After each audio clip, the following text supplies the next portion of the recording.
We have consented that this thing called democracy is the way to go. And with this being an election year, those of us who lament the state of our nation have an opportunity to get up and vote for the change we obviously need. The electronic voting machines to be used in our upcoming election have come under scrutiny since they were first introduced during our last elections. And I spoke to the ECN's Theo Muyoro, who allayed some of the allegations around their manipulability. Electronic voting machines were used for the first time in our country back in 2014 when we conducted the presidential and National Assembly elections. And basically we've been using these machines in all the subsequent elections since then. It is important to underscore the fact that the Electoral Commission did not introduce the EVMs because it was a nice thing to do. I think we were informed by our experiences in terms of our ability and capacity to manage our elections in a credible manner. You would recall that back in 2009, 2010, and all those elections, we did have a lot of issues in relation to our ability to facilitate a voting process and to count the votes and announce results expeditiously. We have had issues in respect to that. We have had issues in respect to managing the long queues that we have been observing in all our elections. And then we have said, as an election management body, can we look around at other experiences? Let's see what technology can offer in terms of addressing the challenges we were facing. As a result of that, we've looked at models from other countries in terms of voting technologies. We have looked at Brazil, we have looked at Venezuela, just to mention a few, and obviously we also looked at the Indian experience.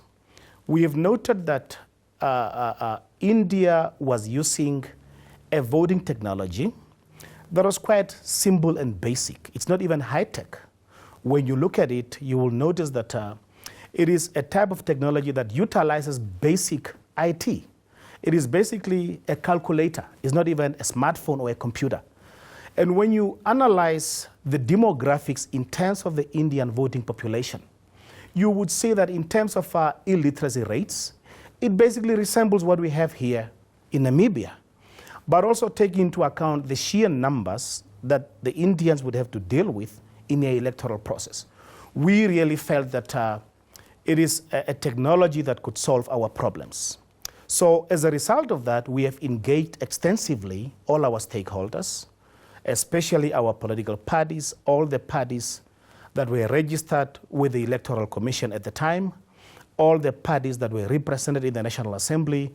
We held wild consultations with these parties, and we informed them about this particular option.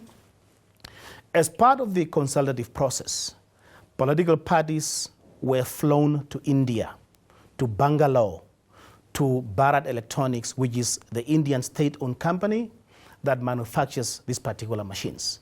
They went there to see for themselves the conditions under which these machines are manufactured, to satisfy themselves with the quality assurance processes and everything that goes into ensuring that these machines are robust enough, and so forth. So the electronic voting machines, I think it's important to underscore the fact that they were not imposed on the Namibian electorate or on the Namibian political party for that matter.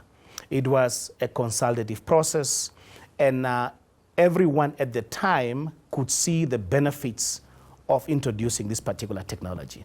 Now, let me tell you that in terms of our own assessment, we are really convinced to say that the introduction of this technology has really added value to the electoral management process in terms of enhancing our ability in managing credible elections in this country, especially in relation to eliminating the human element when it comes to counting of votes. Because our polling process usually closes at night, depending on the people in the queue that we need to facilitate. And as a result of that, you would notice that human fatigue would cause errors in the counting of these little pieces of paper throughout the night. So it has improved the accuracy in terms of tallying the votes. And basically, it has considerably cut down on the time that it takes the Electoral Commission to basically manage and process the results.